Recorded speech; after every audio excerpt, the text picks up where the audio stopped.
Где-то 6 лет назад, говорю где-то, потому что точная дата уже стерлась из моей головы, я попала вместе со своим отцом, известным арктическим исследователем Артуром Челенгаровым, я с ним оказалась в экспедиции на Северном полюсе. И это кардинально, конечно, поменяло мою жизнь. Я очень давно хотела как-то сохранить наследие отца, рассказать эту историю. Как журналист я, естественно, написала после этого статью, но мне хотелось чего-то большего. И своему близкому другу я все время говорила, что вот, может быть, музей, там будут кружки с портретом. А он, как человек очень такой из финансовой сферы, он мне все время говорил: слушай, какие кружки, кому нужны эти кружки? Ну, продашь ты одну, ну, две. А дальше что? И он меня как-то вот в эту коммерцию направлял, но не было четкого понимания, что это будет. В этой экспедиции мне сделали куртку, естественно, с именем, там, Ксения Челенгарова. Я в этой куртке гуляла с собакой. И он, опять-таки, мой этот друг, Анатолий его зовут, мой партнер, в дальнейшем будущем мой партнер по бизнесу, увидел меня в этой куртке, говорит: слушай, говорит, что за куртка крутая, говорит, теплая. Я говорю: ты что, говорю, она самая теплая, там, на минус 50 плюс, там. Он говорит: да, говорит, но она прям, ну, такая настоящая, экспедиционная, где ты ее заказывала? Я говорю: ну, мне сделали, я говорю, ее на производстве, которое отшивает полярников уже много лет.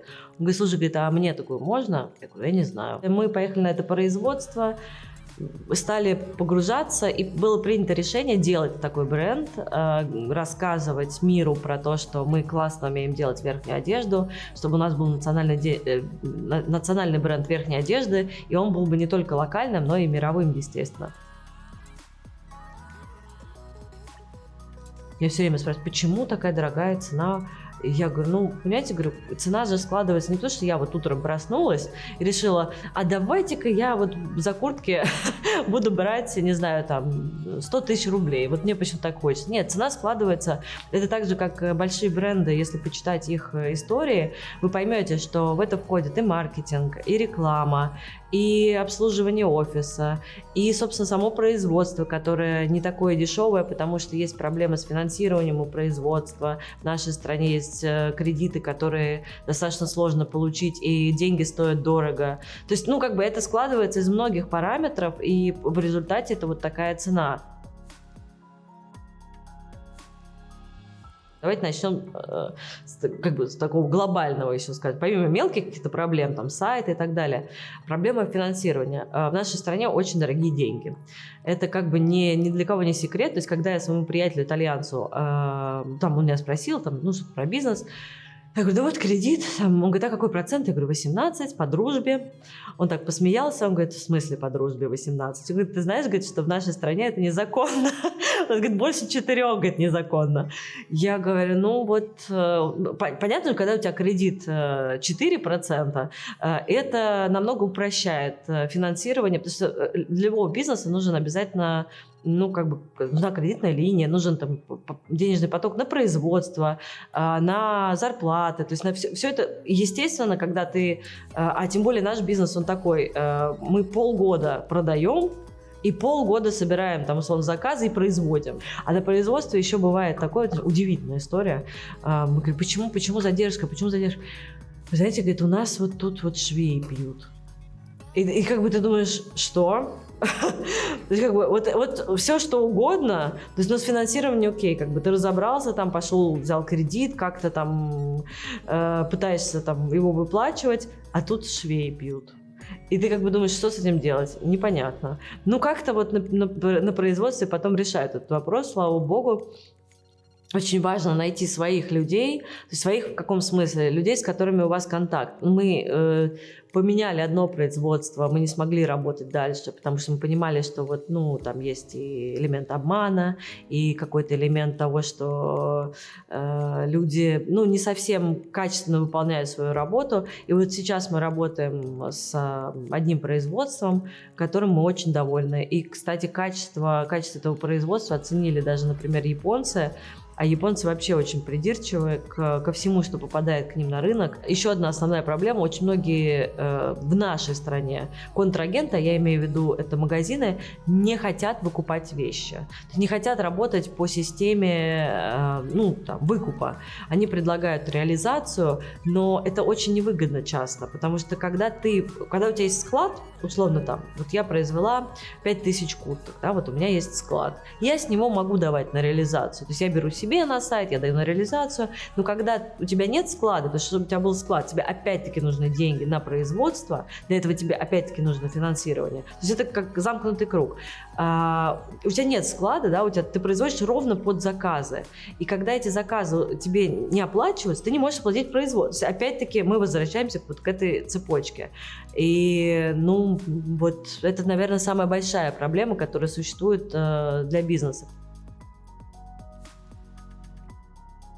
Индустрия производства одежды нуждается в качественных специалистах, в качественных менеджерах, в качественных людях, которые разбираются, понимают, что такое лекало, которые могут заниматься выбором ткани, ездить, и при этом дизайнеры они нужны, да, но еще нужны люди, которые обслуживают этих дизайнеров, потому что один дизайнер ничего не может. У нас огромное количество менеджеров, то есть у нас есть ребята, сейчас появились и маркетологи, те люди, которые ведут Инстаграм, и там съемки, все очень творческие, но нету ребят, которые реально технологи. Например, найти хорошего технолога или менеджера по производству – это квест.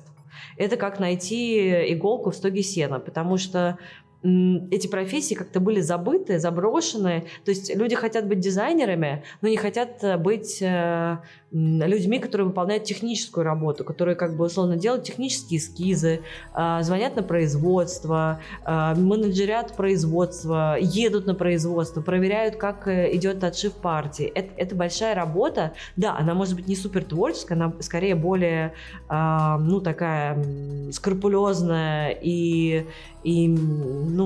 скучная, смотря для кого. Но, с другой стороны, эти специалисты просто жизненно нужны. Если бы их было больше, работа в этой индустрии была бы проще. Сейчас, например, я этим процессом, то есть я его контролирую от нуля до финала. Каждая куртка проходит мой тест-драйв. Вернее, я провожу сама тест-драйв. Это правда, потому что это еще одна, кстати, история, которую мы приняли с Анатолием, что мы будем все делать так, как нравится нам. Это вообще, наверное, закон. Если тебе не нравится, как ты будешь это продавать? Все, что я делаю, могу сказать, все куртки, которые мы производим сейчас, все я пробовала, я их все носила, и они мне все, условно, там есть модель, которая, может быть, не совсем моя с точки зрения вкуса, но это точно то, что мне нравится, как сидит, как выглядит, то есть, условно, более женственная, я люблю более такую оверсайз мужскую форму, но и более женственная тоже мной была опробована. Что касается ткани, да, в России не производится пока, на мой, так сказать, вкус и взгляд, качественной ткани для верхней одежды, она есть. Но она не соответствует условно уровню южной корейской ткани или даже той же китайской. Если бы ткань производилась в России, это, конечно бы, улучшила бы процесс, упростила бы. И мы пытались как-то поговорить, например, с компанией Сибур, что, может быть, можно какую-то ткань, которая бы еще и была эко-френдли, которая была бы не такая токсичная, как, например, другие. Все-таки технические ткани, мембраны, это все, конечно же, не очень полезно для окружающей среды, но с другой стороны, мало кто в этом понимает, что любая ткань проходит окрашивание, проходит обработку, и все говорят: ой, эта ткань из волокон льна, это все супер. Да, это безусловно супер, но когда у тебя есть бюджет, во-первых, чтобы купить эту ткань, потому что она, естественно, дороже стоит, а тебе не нужно километр, а тебе нужно всего лишь 100 метров, условно, или 200 метров на партию, на маленькую партию, потому что ты маленький, бренд растущий, и ты не знаешь, будет ли продаваться эта ткань, пойдет ли, поймут ли люди, то есть это риски, которые ты несешь. Так тебе производство говорит: купите у нас километр. Мы говорим: мы не можем. Говорит, тогда купите то, что вы можете, а это стоит дешевле.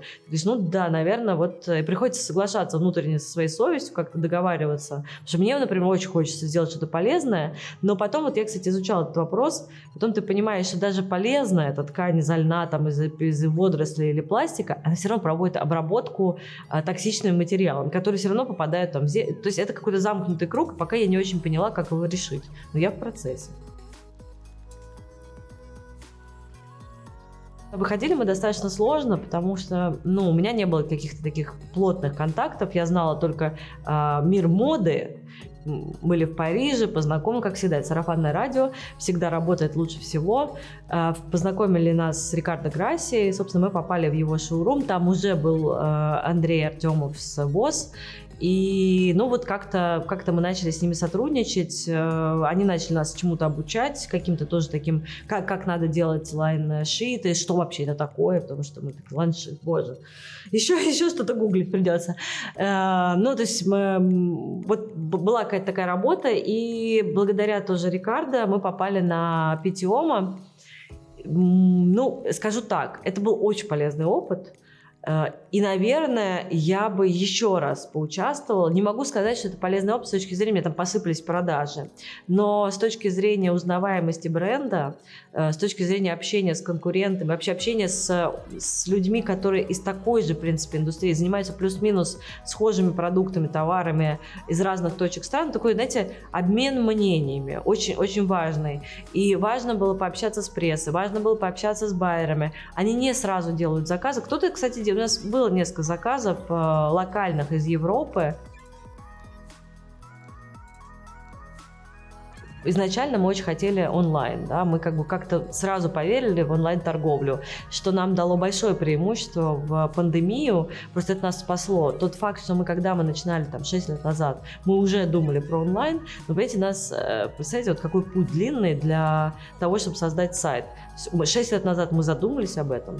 И по большому счету тот сайт, в котором видео он сейчас работает, и он уже более-менее похож на какую-то серьезную онлайн-платформу, вот 6 лет. И я могу сказать, что я не предполагала, что все-таки куртка такой предмет одежды, который, наверное, онлайн, мне казалось, что сложно приобрести. Оказалось, что нет. И люди покупают с удовольствием, стали больше доверять в России. Это развивающаяся индустрия. Мы не понимали, ничего не знали про таргетинг, про онлайн-маркетинг. И пока человек не появился и не объяснил нам с Анатолием, что это такое, как следить, как проверять статистику сайта, как люди... То есть это удивительно, когда ты начинаешь в этом разбираться, ты понимаешь, что, в принципе, любая проблема, она может быть решена. И, то есть, это бесконечный процесс образования. Я поняла, что бизнес – это бесконечный процесс самообразования. То есть, ты начинаешь учиться каким-то вещам, которые ты раньше не понимал. Но в этом и классно. Мне это очень нравится, например, потому что я все время что-то узнаю новое. Могу сказать, что мы сейчас опробуем новую историю. Это поп-ап магазины. У нас был недавно, буквально на днях, поп-ап. Он действовал всего 2 дня. Это не будет часто, это будет такая история, которая будет периодически происходить, но достаточно так точечно. То есть мы снимаем, мы все думали про свое помещение, про свой магазин, это очень дорого, мы считали по экономике. У нас, поскольку все-таки, говорю, что коллекция... В основном это осень-зима, давайте так ее называть. У нас есть демисезонка, но это не сравнить с куртками, с теплыми. И все-таки нас ассоциируют с теплой одеждой, поэтому к демисезонке есть еще пока вопросы. Мы только развиваем это направление, чтобы не терять сезон. поп-ап – это такая история. 2-3 дня ты снимаешь помещение, и это как sample sale, и как какой-то сейл курток, которые у тебя есть на складе. И мне очень понравилось. Это прошло удачно. Мы достаточно, так сказать, хорошо это провели, и я думаю, что это будет дальше такой опыт. У нас есть история, пока мы ее только начали развивать, но она уже развивается, это трейд-ин. И это очень, да, это очень всем нравится. Но народ просто не понимает. Я своим друзьям говорю, сдайте куртки. Нет, мы не сдадим. Я говорю, вы сдаете старые, вы получите, 50% на новую будет. Это как бы, серьезно. Причем мы принимаем не только наши куртки, мы принимаем и куртки, да, мы принимаем и наши куртки наших конкурентов. Объясню почему. Все говорят, а что вы с ними делаете? Мы то, что наше, мы пытаемся как бы перерабатывать и использовать сырье, пока как бы это в процессе. Это не быстрый процесс, потому что там надо определенным образом прорабатывать пух, который уже был использован в этой куртке. Но это то, что я могу сделать для того, чтобы как-то помочь. То есть это будет такое, осознанное потребление может быть вот через это. А старые куртки других брендов мы приводим в порядок нашими усилиями, и у нас есть подопечные, которым мы, собственно, отдаем это в безвозмездное пользование. Да, у нас есть детские дома, и вот мы помогали там детям-инвалидам. В общем, как бы есть такая социальная ответственность, которую наш бренд ведет параллельно. Никто не видит, что происходит в нашей моде. Поэтому у нас такое ощущение, что ничего не происходит. В Инстаграме только. И только те, кто этим занимается профессионально, условно, да, там, я по своей профессии, я просто слежу. Я как бы, смотрю как-то, какие-то ресерчи делаю, там, что-то отмечаю, что-то сохраняю. Но у нас нет нормальной недели моды. А для чего нужны недели моды? Показы существуют для того, чтобы люди могли произвести эту вот маленькую коллекцию, могли поработать со стилистами, могли поработать с классными фотографами, потому что условно еще они произвели коллекцию, как ее снять, как ее стилизовать, и черти что там наснимают. Эта индустрия, она как бы не работает. Нету стилистов, которые работают на показах, потому что показов нету. Нету людей, которые подсказывают, как снимать лукбуки. Снимается просто, все какое-то, плохо многие снимается. Очень, очень мало кто снимает классно. Для этого тебе нужно быть не просто дизайнером, тебе надо еще быть фотографом, стилистом, не знаю, визажистом. Вот, то есть это вкупе еще договориться с классной моделью, а не с подружкой из подъезда.